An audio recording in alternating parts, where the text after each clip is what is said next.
The European Identity Conference 2008. I'm a senior analyst for Kuppinger & Co. And I have with me Amit Jasuja, who is the VP of Product Development within the Oracle Identity Management team. You guys are making headline with a new approach called Service-Oriented Security, abbreviation SOS.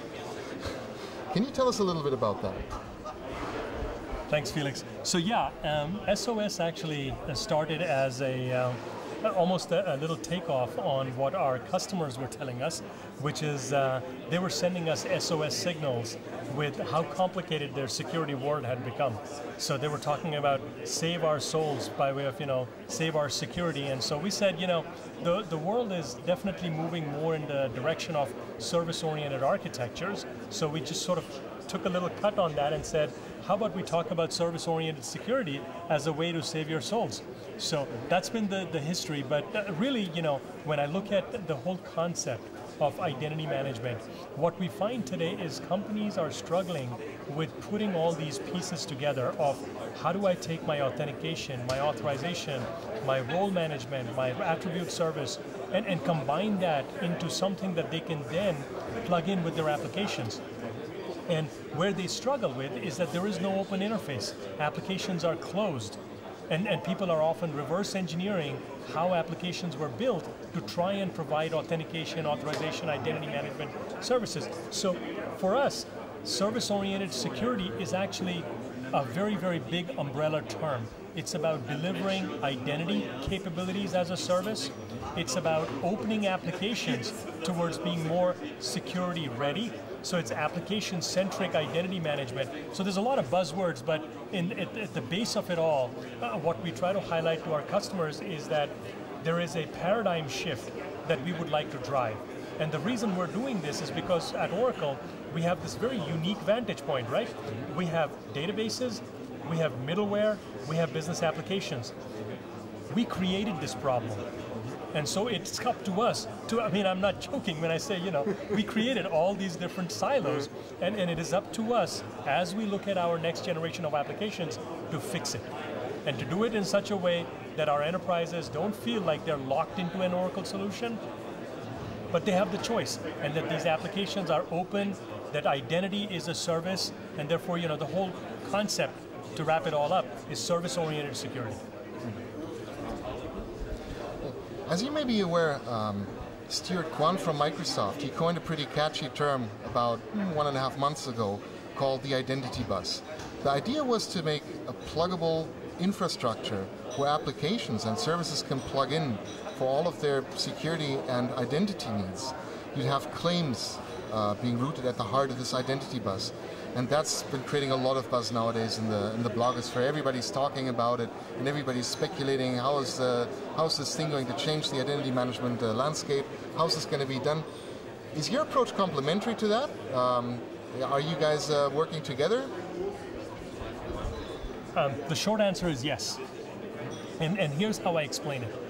If you look at the typical sort of enterprise, you're dealing with a fairly large client side, which is how the credentials are gathered, how users are authenticated into the enterprise. And then once you get into the enterprise, there's credential data, there's profile data that needs to be securely managed and then shared with business applications. So the concept of an identity bus, I think what Stuart and Microsoft is talking about is the front end. But Stuart is actually much more real in that the identity bus actually extends all the way into the enterprise. And so when we created the identity governance the identity governance framework, which you may be aware is a standard that we've been pushing through the Liberty organization, we very clearly defined the role that some of the user-centric identity organizations like OpenID and Gaehtgens, etc., were playing, and how that world, essentially where they leave off, we pick up. We pick that up and take that into the enterprise and talk about how do you manage this information more securely within the enterprise? How do you make it available as enterprise attributes about a corporate identity to business applications? So it's the same concept going all the way through that says we need to do a good job of gathering identity at the front end, which is where Microsoft plays a key role, and making this identity information available to business applications in a way that is based on standards, it's easy to integrate. So, and we're working well together across a lot of these standard organizations. So, whether it's through OpenID and ID Commons, etc., through Gaehtgens, Oracle's also participating in a lot of the interoperability work that's happening, and so we're making sure that at the enterprise level, the customers see a complete seamless, interaction from a desktop all the way through enterprise apps. Well, by that standard, I'm pretty sure that this is going to be an open effort, and others can join as well. Absolutely, and we've been very open with making sure that we invite not only vendors but even customers, because I think one of the key benefits of taking some of our work into Liberty was that unlike some of the other organizations like Oasis, etc., where it's predominantly vendors, at Liberty we actually see much more customer interaction, and it's giving us a lot more of that real-world experience of how to deal with not just the future but the legacy applications, making sure that these standards leverage everything that exists today, so we don't have to create brand new standards from the scratch, right?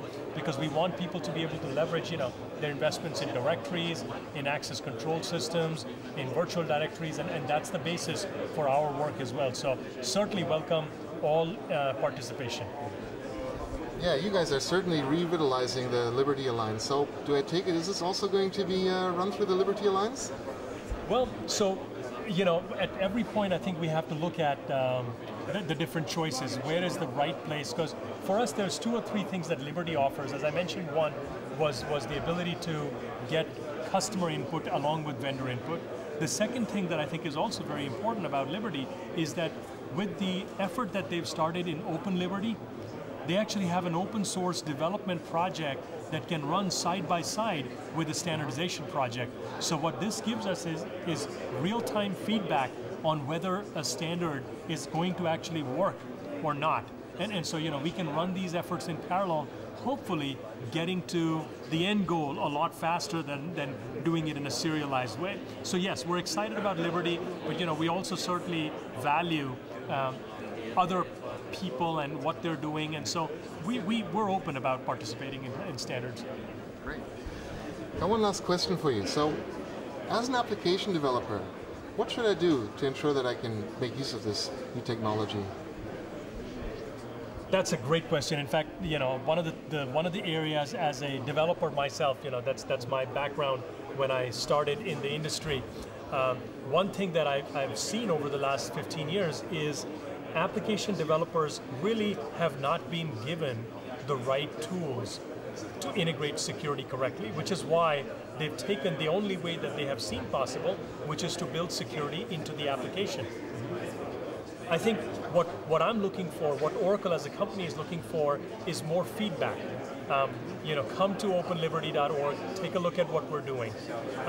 Come to our website, take a look at some of the papers, give us your feedback. Are we on the right track?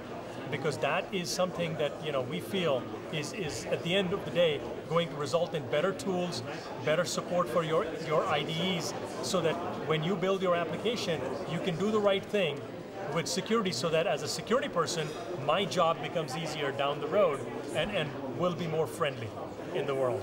Great. Well, thanks a lot, Amit.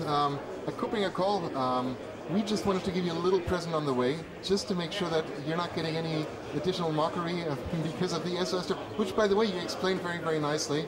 We've come up with a few alternatives for SOS. Service-centric security, SCS, SecAAS, security as a service, or if you really want to stick with SOS, try SOSec or service-focused security, just in case that might be useful. Thank you very much, Amit. Felix. All right. Appreciate that. I will take that into consideration. It's been great having you. All right. Great. Cheers.